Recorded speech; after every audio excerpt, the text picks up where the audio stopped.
Hello, everyone. It's truly a pleasure to be part of the 19th edition of the Bir Duino Festival here in Kyrgyzstan.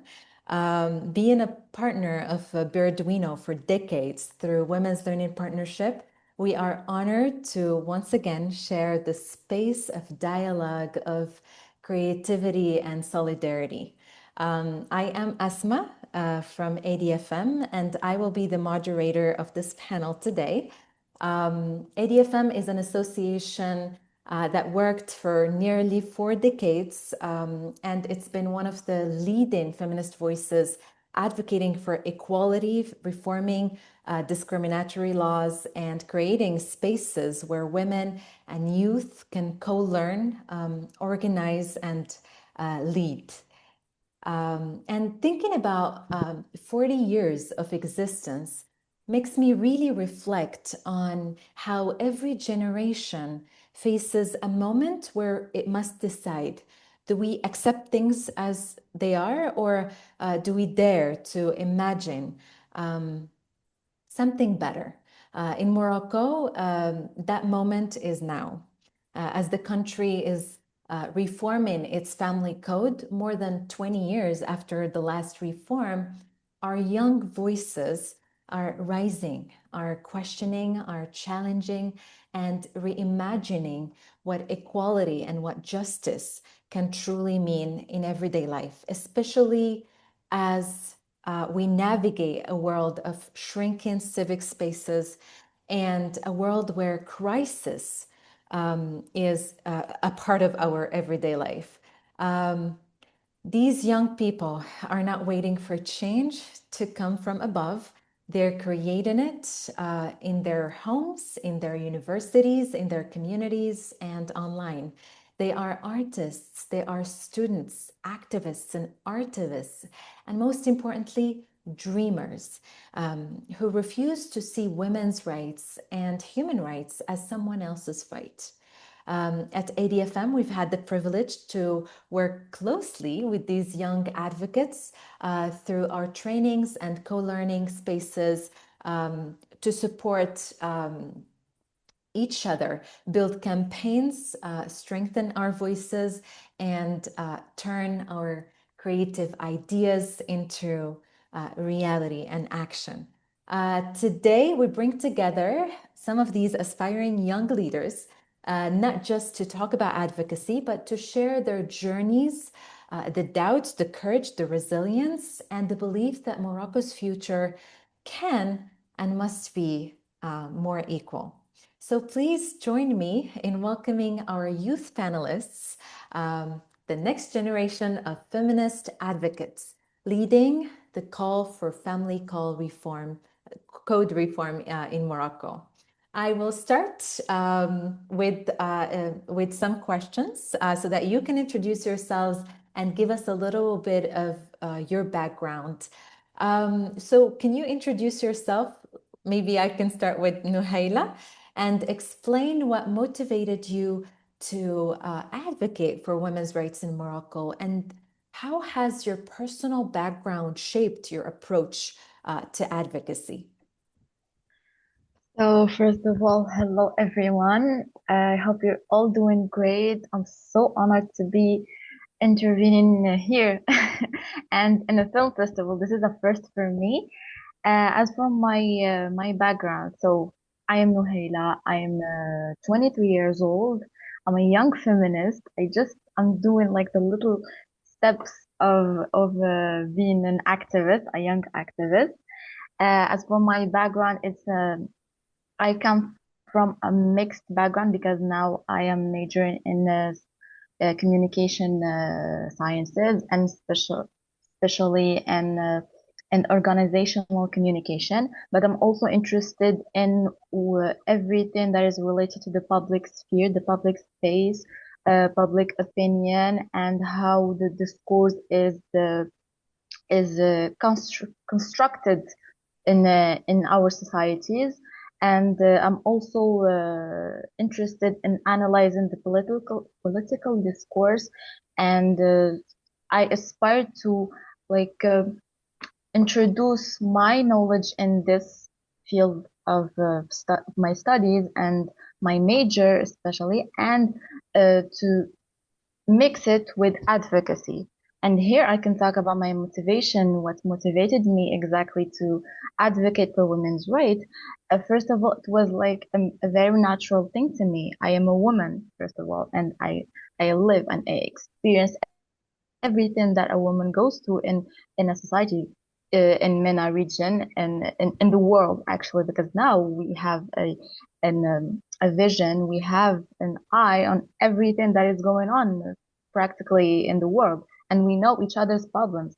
So it was really a very natural thing to do, and I couldn't imagine myself seeing all the problems going on and experiencing all of this and staying silent and doing nothing. So, and I think it's in my veins actually, this motivation. It comes from this, it's my personality. Perfect. Thank you so much, Nuhaila. I'll move to Fatem Zahra to give us a little introduction. Hello, everyone. I'm so happy, and it's a pleasure to me to be here with you guys right now, advocating and expressing our thoughts. First of all, my name is Fatem Zahra. I'm 19 years old, and I'm a law student specializing in private law in Morocco. And what motivates me to advocate for women's rights and is seeing how certain legal rules can limit women's potential in our society. And also, I have noticed that whenever law supports women, they often excel or even outperform men in those areas. This proves that the problem isn't women's ability, but the legal and the social barriers that still exist. And coming from a background where women's abilities are still limited, and as a law student, I have seen these instructions affect real lives. And also my personality. I just can't stay quiet when something is unfair. It's always drives me to reveal the truth and the equality. Thank you. Beautiful. Thank you so much, Fatem Zahra. I'll move on to Sumaya. Yeah, thank you so much, Asma. Thank you, dear friends and colleagues. I'm very glad to be interviewed in a film festival, as I'm a person who really adores acting and loves acting and lives through acting. So it is a very big pleasure to me. And like together, both women's rights, gender equality, and acting is very magical for me. So I really thank you, Asma.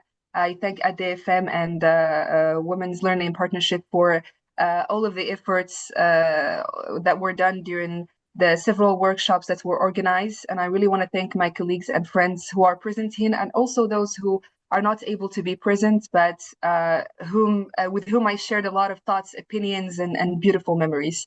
My name is Sumaya. I am a feminist. I'm a social activist. I'm also a volunteer co-coordinator of an international youth project on citizenship, education, and international solidarity in my beautiful city, Rashidia. I have also graduated a master's degree of gender and public policies and a bachelor's degree in political science. So my life evolves around gender, around equality, around women's rights. Why I have chosen to defend women's rights is not only because of my academic background, because my academic background was actually a result of my curiosity as a child, full of questions. I was asking a lot of questions about myself, about the others, about the world around me. And I had a very rebellious spirit. So I never accepted things simply because they were taught to me or because I was socialized to think that way. And as I grew up, I began to notice that there were strict and very unfair rules and roles imposed on me, specifically as a little girl, and then as a woman. As I became older, um, these experiences deepened, especially within the Moroccan context. So I realized that there are a lot of inequalities between me and men, and I was being judged. I was not freely living my life. I was feeling that my body, myself, my dignity was controlled by laws, by politics, by men, by society in general, and by all those cultural norms and values. So I began asking myself, why do I feel anxious and unsafe every time I walk down the streets? Why do I have to fear men? Why do I have to uh, um, uh, um, uh, feel ashamed about my body sexually? Why do laws and social norms want to control me so badly?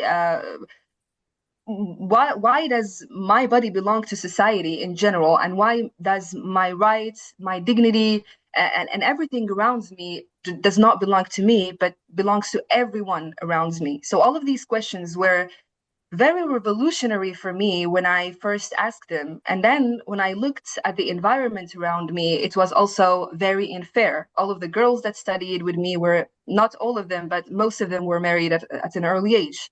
I have seen a lot of men not really involved in housework, not really doing their duties. I have seen or have experienced a lot of sexual harassment, a lot of social pressure. I have seen a lot of women beaten by their husbands, a space where they have to feel normally safe. So I was not feeling okay about all of the things that were going on around me, and that's when I have taken a decision that, okay, if nothing is going right, then it's for me to do the first step. So all of this, it has guided me to defend women's rights, because for me it's not just about fighting injustice. It's about reclaiming dignity, freedom. It's about the liberation of me, of my body, and of all the women around me who has been told that they are less than men. Yeah. Wow, such inspiring profiles and stories. And really, this makes me think of the double standards that we live in as a society. And this is why we need a change, not only in laws, but also in mentalities.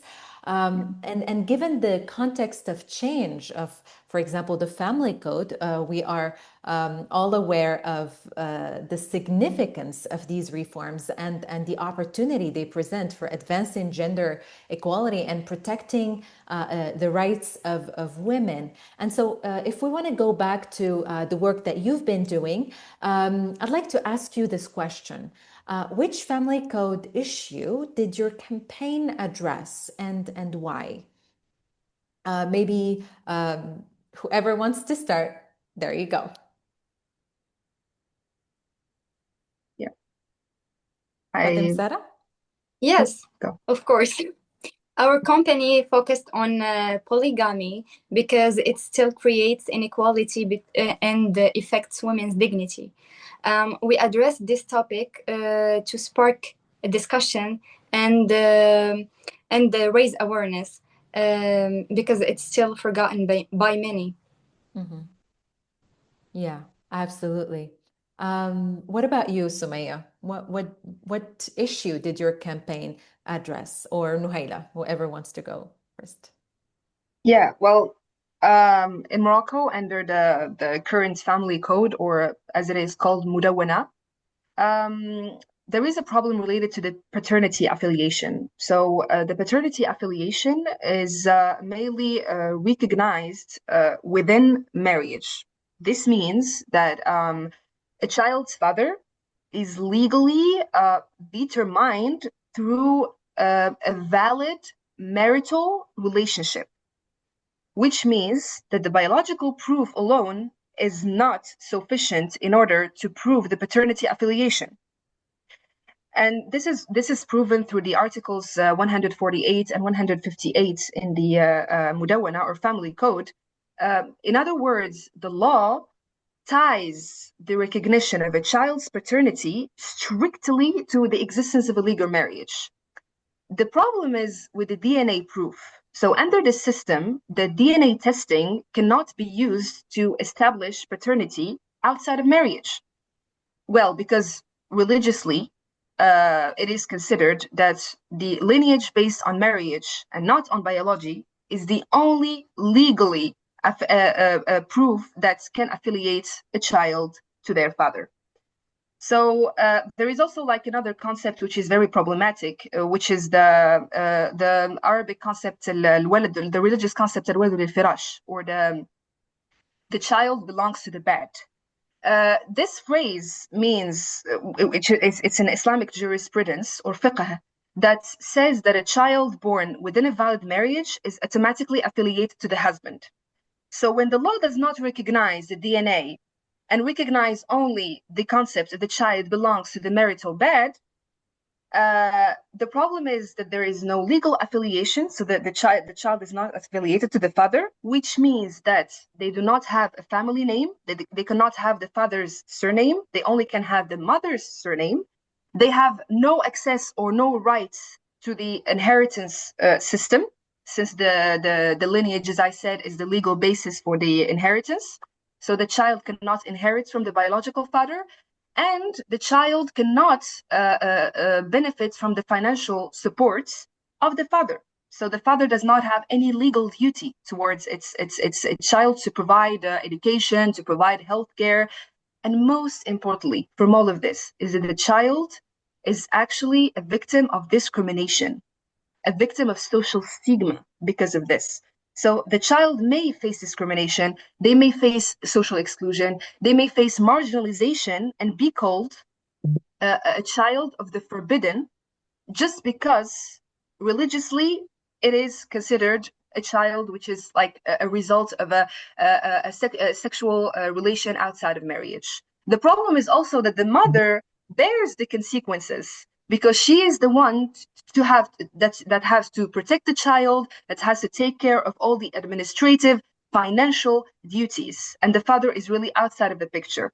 So in our campaign, we try to address this issue by saying that the DNA test should be considered as a proof to prove the affiliation between the father and the child.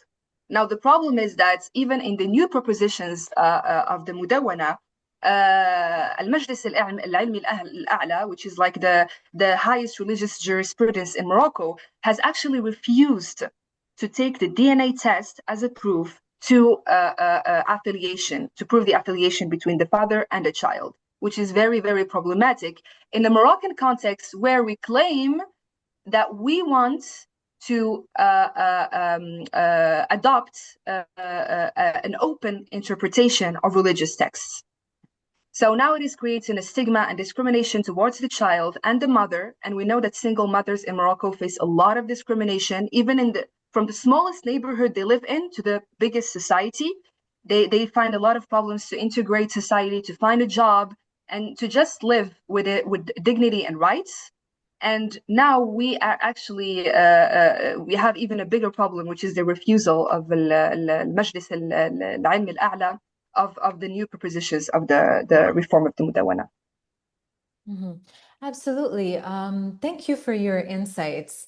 That's why I think our work today is more important than ever.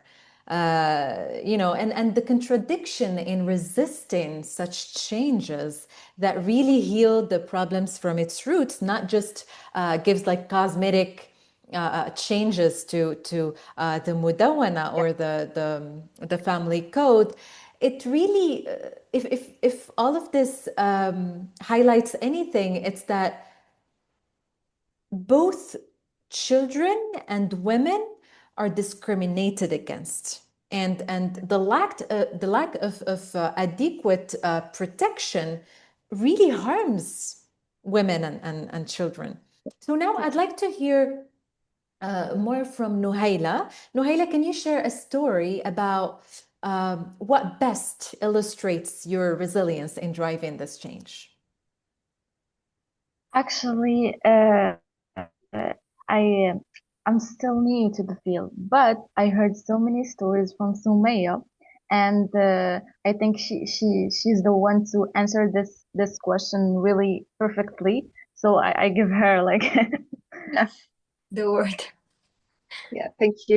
Thank you so much, Nuhaila. I think we have all like some common shared stories as women first, and I think you have said that at first that your livelihood as a woman has actually a great influence on the way you wanted to advocate for women's rights. And I actually believe in the same thing.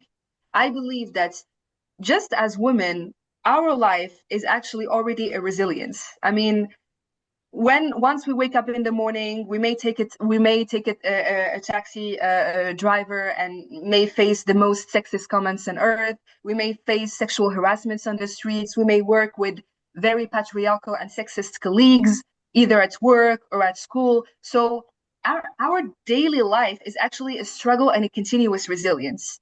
But if I want to maybe think about one of my personal stories regarding my resilience to change is my experience inside of the projects I've been co-coordinating for several years. So in this project, I have been working a lot on training young boys and young girls about gender-sensitive topics, gender equality, raising awareness around all the gender issues related to their context, to their community, and to their social issues. And as a feminist and a women's rights defender, my ideas were often misunderstood or rejected, especially when we address taboo topics such as gender equality and gender-based violence. So, and stereotypes around like men doing housework, what does consent mean? What does refusal means? So many people in the community, they saw our discussions as a threat to a tradition. They see us as trying to westernize the country or my little city of Rashidia. So I was very attacked at the beginning from my community as being an angry feminist hating on men. And I remember at the start of our programs, when we first began talking about gender issues, most of the young male participants, they were defensive. They were very skeptical. They were very resistant. They would challenge everything we said. And it was clear that they had never had a safe space to think critically about these questions before. But we kept going. We organized trainings, open dialogues, exchange programs with young people, even from Belgium. And I consider this very important, we took them to the field. I mean, we traveled to rural areas in Morocco. They have met local women in those rural areas, like Emil, for instance, and they have had discussions and exchanges with these women who were working in the fields for free for so many years with a lack of so many rights. And these experiences helped participants to see gender inequalities not only as abstract ideas, but as realities that shapes people's lives on a daily basis. So by the end of the program, I remember the transformation was very visible on these young men. Some of them, they who have been the most resistant at the beginning, I said, they came to me in tears. They thanked us and all the staff members who helped them see things differently. They were hugging us. They were crying. Even in the debriefing sessions we do, the way they were expressing themselves and their opinions was very revolutionary for me. So they told me, well, at first we thought you were just an angry feminist. We heard some things, some rumors about the projects, about you, about we thought that you were just an angry feminist hating on men. Now we understand that, well, I am still an angry feminist, but not really hating on men, hating on patriarchy. So now we understand what you were trying to do. You were trying just to make us see the things we thought were normal. And I think that this was very revolutionary for me. I mean, that moment when a participant realizes that feminism, that gender equality is not against them, but for everyone, and also for young girls who were blaming themselves, who were against their own rights. For me, that was the clearest reflection of resilience for me. Continuing this work, despite all the challenges, all the frustration, all the attacks. I mean, when I see these moments of genuine change, it makes me believe that every challenge I face is actually worth it. So, and I believe it's the case for so many women and girls around the world on our daily life. Absolutely, absolutely. This is so inspiring because, you know, when you were talking, I was thinking about how we lack critical thinking, and this is why every single problem that is rooted in sexism is still here today. It's because we don't ask questions, and because the big movements that are rising, like the red pill movement and so on and so forth, just True. uh, gives alternatives without self-assessment and without Yeah. self-questioning. And so if the law does not protect us, how can people protect themselves? And so the law actually furthers that. And this is why now more than ever, we really have to change the law and really, as I mentioned earlier, heal it from the root causes, not just how we say in French, camoufler, just change Yeah. the superficial Superficially, yeah. exactly part of it. So now I'll move to Nuhaila. I'm always going back to you. So how has your personal background shaped your approach to advocacy, and in what ways do you think ADFM helped you frame your advocacy? Before answering the questions, I'd like to thank Sumaya again because I think I was right when I said she would describe the story perfectly, and she gave us a lot of insight and a lot of energy. As for the personal background, I would like to talk about not just my personal background, but also the group that I worked with, because for me, I tried to combine my comms, my communication and information insights and all the studies I do, but also an artsy side of me that I kind of lost years ago, but I tried here to reconnect with it. And the when we were designing the post, when we were writing the messages we want to diffuse in the campaign, when we were doing the videos and everything. So that was really a very rich work to do, and very it stimulates really our imagination and our skills. It was also challenging because it was the pressure of time, and we wanted to say everything in a very short time, but we knew that we can't. So that really also um, made us choose our priorities in terms of what we want to communicate now, what we want to address later. And the background, like Sumaya, I can say she has really good a very big background in gender and gender studies and everything. So she had a very insightful things to add, and we had also two other members in journalism and uh, and Art. social sciences and art. So it was really a very good combination to try and address the problem that we're talking about here and raise awareness and eventually make a change. As for, and we, one thing that's, it sticks with me is that we were always talking about the context, sorry, and taking it into consideration when is the right time to say things and how we are going to say these things, and to who exactly, who are our public.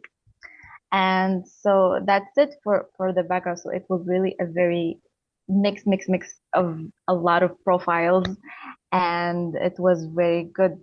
I'm so proud of the campaign that we came up with. As for the ADFM, for me personally, ADFM is like, it's my first official and structured uh, way that helped me to be introduced in the activism area and the space, if I can say that.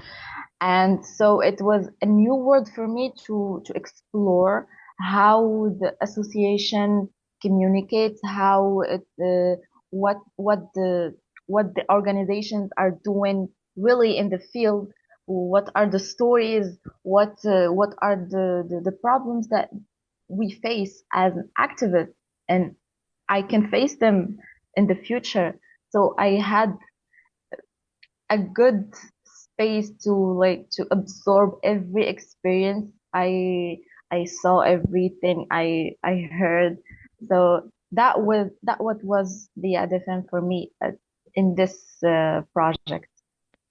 Thank you so much, Nohaila. And obviously, advocacy and in general, it's not a straight path. It's full of ups and downs, and it could mean different things for different people. I'll move to Fatem Zahra if you have anything to add, and then Sumaya. I would thank the ADFM because it taught me how to.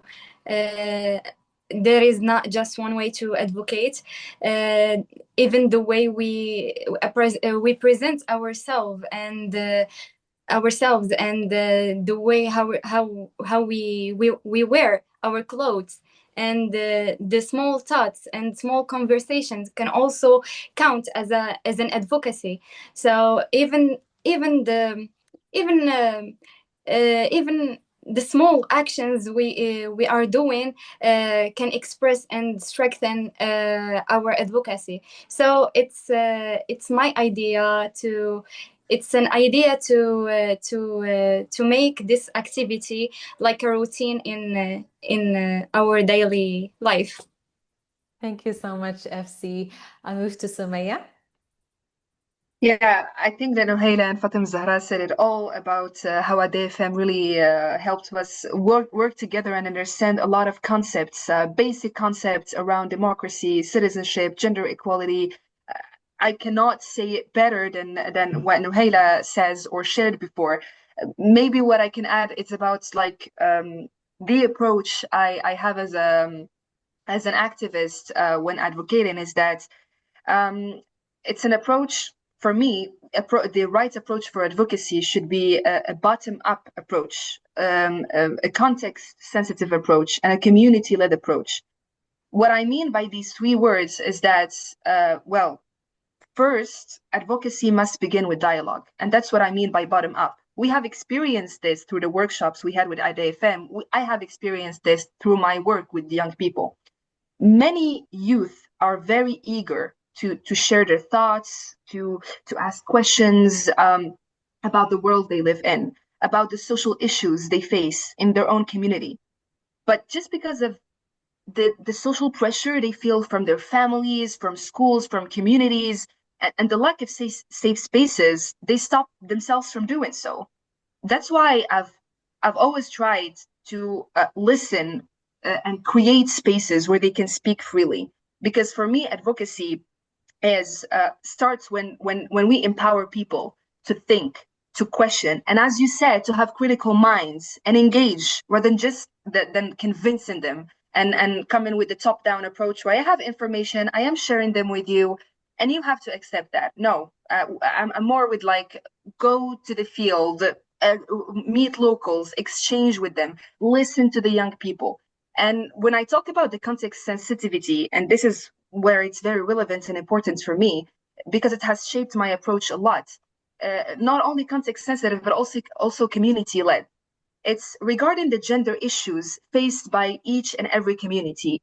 Through my work with women in my community, I have learned that the true empowerment doesn't come from simply involving women in projects, but to support them take their own initiatives, design their own initiatives, design their own change, listen to them, and instead of just coming with your own ideas and imposing that on them. Because I am sure in each community there are already some values that are working for change.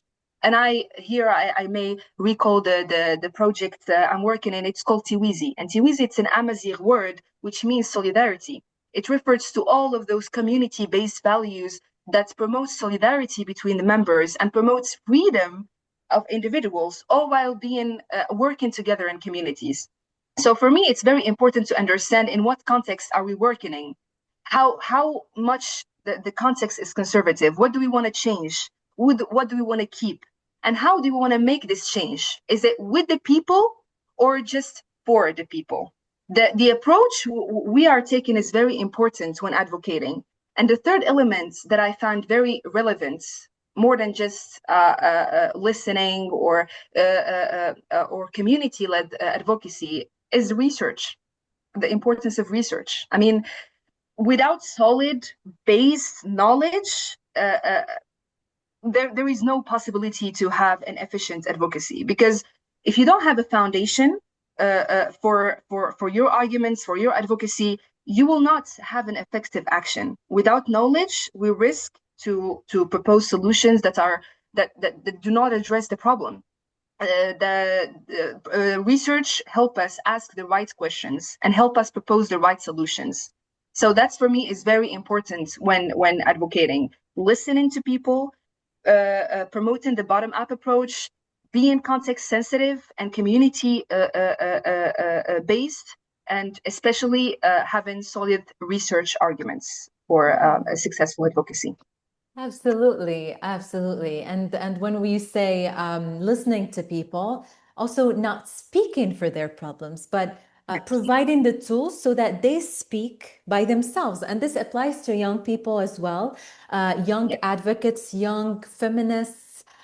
It's about providing the tools and stepping back to be able to let advocacy to be done in different ways and actually achieve the changes that we're aspiring to have. And many young people today are eager to make the difference, but they often face barriers and moments of doubts. And sometimes there is fear. We've seen a lot of young people face threats, and we've seen how the Gen Z movement, a lot of people from the Gen Z movement have been locked up and so on. This takes me to my next question, which is, what key lessons would you share with other young leaders who are striving to actually create that change, either in Morocco or in different countries? So who wants to go first? I can go first. Okay. Go ahead, FC. I would tell to youth leaders to speak up when something feels unfair, and even small actions matter. And staying consistent and true your values can make a real change. Mm-hmm. Yeah, absolutely. It's really sometimes silence, not sometimes, I would think silence absolutely and always furthers the problem.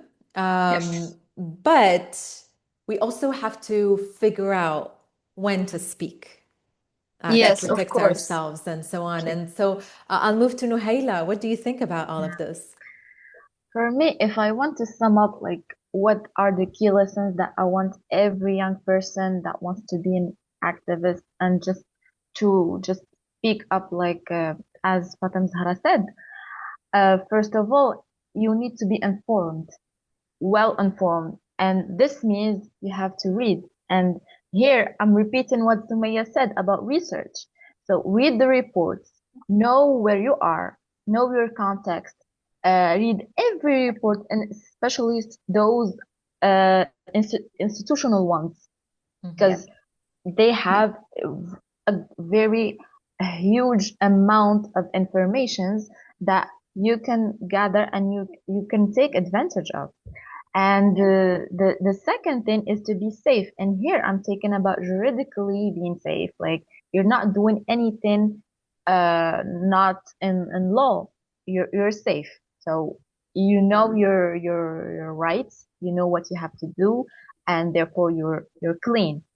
And the third thing that I want to address is to take care of yourself, because we tend to, like, we hear a lot of stories and they can affect us negatively, and they will impact us one way or another.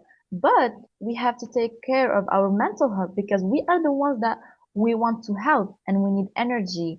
And instead of letting this impact be negative, transform it into a fuel to have the courage, to have the energy to work more and to implicate other people with us. So mental health is very the key. We need to take care of it and to have this balance between what we advocate for, our personal lives, and what we want to achieve. When Absolutely. Nuhaila, I'm sorry. Yeah, go ahead. When Nuhaila talked about taking actions legally, I totally agree with her because this is the safest way to stay safe. Yeah, absolutely. Absolutely. Yeah. Of course, we always think of young people as having that energy to be radical, but it's always going back to the principle of do no harm, not harming ourselves on the way. And it's part of the process to actually achieve the change. I'll go back to Sumaya to give me, because we don't have much time. Yeah. Okay, I'll try to be quick Yeah, on go this one. ahead. I agree. Really, I agree 100% with Nuhaila when she said knowledge is power. We have to always be informed. I mean, we cannot raise awareness if we are not aware of the things we want to raise awareness about. So I totally agree with her on this point. I may add on what Fatim Zahra and Nuhaila said that we have to practice intersectionality. For me, intersectionality is very important. We have to integrate it in our work because the discrimination and marginalization we are trying to attack, we are trying to deconstruct, they are never caused by one single factor. They are shaped by multiple factors, multiple unfair systems such as gender, race, class, disability, culture, language, background. And we as youth leaders, we come from different contexts. We come from different realities, from different cultures. So this diversity should not divide us, but it has to enrich our work. And we should work with it and be aware of it. So it's very crucial and important to work with humility with our communities, not to impose our views and to be very intersectional in our approach. Maybe my third advice would be to balance ambition with realism. I mean, it's good to have big dreams. It's good to have big ambitions. It fools us. It motivates us. But sometimes it could be very frustrating. So it is better to go step by step and embrace the little actions and the small steps. Because, yeah, I know we as activists, I want to wake up one morning and just see gender equality and find social justice and democracy in the world we live in. I want it to be achieved overnight, but I know that realistically it is not possible overnight. So I have to accept that the meaningful transformation takes time, it takes patience, it takes persistence. And I really believe in the snowball effect. If I can influence one person and that person can influence other people around them, for me, that's already sufficient in my work. I'm not here to change the world, but I'm changing it through my small actions, although I'm not saying it. So these are Absolutely. my pieces. Beautiful, beautiful. Since you're already talking about how to make change, maybe I can give you the floor to answer my last question for this panel, which is how do you see youth in Morocco contributing to legislative and societal change in the coming years? This question, I thought about it because we've seen how movements are changing and are actually moving forward because we want to say enough is enough and we want to move forward with that change that we've waited for years and years and years. So tell me, Sumaya, and then I'll move to Nuhaila and I'll finish with Fatim Zahra. Yeah, sure. Okay, youth in politics, that's a very challenging question for me because I believe that in recent years, we have all noticed a growing contribution of young people in societal change. Young people have never been aside from politics. They have always been into politics, but in their own ways and in their own means, because they have lost trust in the traditional institutions, which is totally right and fine given what's happening right now, not only in Morocco, but in the whole world. Through the latest protests, which I personally call social protests, not really Gen Z protests, because yeah, they are led by young people, but they concern all of the segments of society, and they have proved that the concerns of youth are shared by the whole society. So this is something very interesting to emphasize. What I found particularly very interesting in youth movements recently is that it has reshaped the way Moroccans perceive young in politics. They have encouraged society to rethink the role of youth in the political life. So they have said that we are here. We have political opinions as well. You have just not been listening to us. You don't know what kind of tools we are using for this. So these movements have helped us youth rebuild courage and self-confidence to express ourselves and to express our ideas without feeling judged that we know less and we are less competent to talk about political issues. And I think that young people in Morocco have been seen as indifferent for a long time. And that's totally normal because they weren't actually trusting traditional institutional challenge. They weren't working inside of the traditional institutional challenge. So this shift after the latest protests have raised deeper questions, not about youth. So we're not asking young people right now, why are you not interested in politics? But we are asking traditional institutions, where have you been all of these years? Why have you not included these young people inside of your institutions, inside of your structures? So the failure is not for young people, it's for the institutions themselves. And that's why I see that, well, Morocco is taking some steps forward. It is going to help maybe some self-candidates or parties candidates, young candidates to buy public subsidies to be elected in the next elections. However, I don't think that this is a very sufficient step. We still need more other things in order to rebuild the trust between the Moroccan traditional institutions and young people in the future. Maybe what I say is that in the future, young people, they will use their energy in order to prove themselves in the new forms of engagement. We will see more people in civil society. We will see more people having public online discussions on different platforms such as YouTube, Discord, and other platforms. We will see them present in non-governmental organizations. And that's why I emphasize on the importance of supporting non-governmental organizations, because young people trust them even more than political parties. We will see young people everywhere. Maybe they will also create their new path within the political parties, but I believe that it's going to be less for the near future, maybe afterwards. So I believe that this is where the future of youth engagement lies. It's in creating their own path for change outside of the traditional framework that no longer reflect their aspirations. It does not mean that they do not actually want to work within the traditional framework, except if the traditional institutions change the way they see youth, they want to work with youth and accept them with their different gender identities, their different backgrounds, and have like a kind of an inclusive approach instead of excluding them. Yeah, thank you. Absolutely. Thank you so much, Sumaya, and we really hope so. I'll move on to Nuhaila and then FC. We really, really hope so. Adding on to what Sumaya said is how I see it. I see these, I'm gonna call them Gen Z. I'm so sorry. It's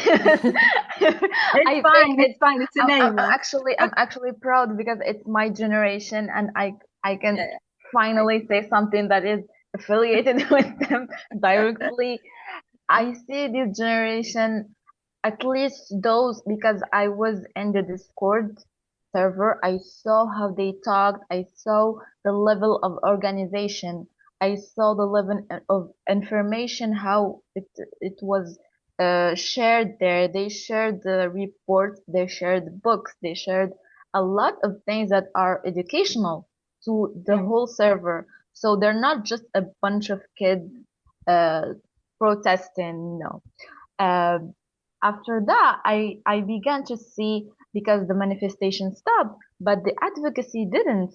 No, they, like Fatem Zahra said earlier, she talked about different ways of advocacy. And here I observed this in this generation, in this youth, young people that are advocating and protesting. They are creating partners in media. They are creating partners with the with Yeah. the with international NGOs, with the institution from the civil society. So they're building relations. They are establishing a model of existing in this context, and we are in a context of in a period of change. Everything is changing, not just globally, but in our country. And in my opinion, I see this as a very, very good sign of young people being engaged, and they are speaking, and they are like assuring us, or at least me, that this um, the work we are doing here at ADFM, for example, it's gonna be sustainable because we have a lot of energies that they are ready to you just need to integrate them. They are ready to speak, they are ready to work. And I think these manifestations have really sparked something in all Moroccans, not just the Gen Z, and it raised awareness of our political and social and economical everything, every context. So, and that's it, I guess. Absolutely. I And before FC, I just want to add that we're so unapologetic about what we're doing. This is why I love our generation. We just have to choose which path to take. Are we going to raise our voices, or are we going to stay in our homes? And it's really about how we claim back or reclaim the space to advocate for all of these rights. I'll give you the floor, FC. I think Sumaya and Nuhaila said everything, but I just want to add a little idea. In my perspective, I see youth in Morocco as the spark that can ignite a real change. By staying determined, we can challenge the old norms, of course, step by step.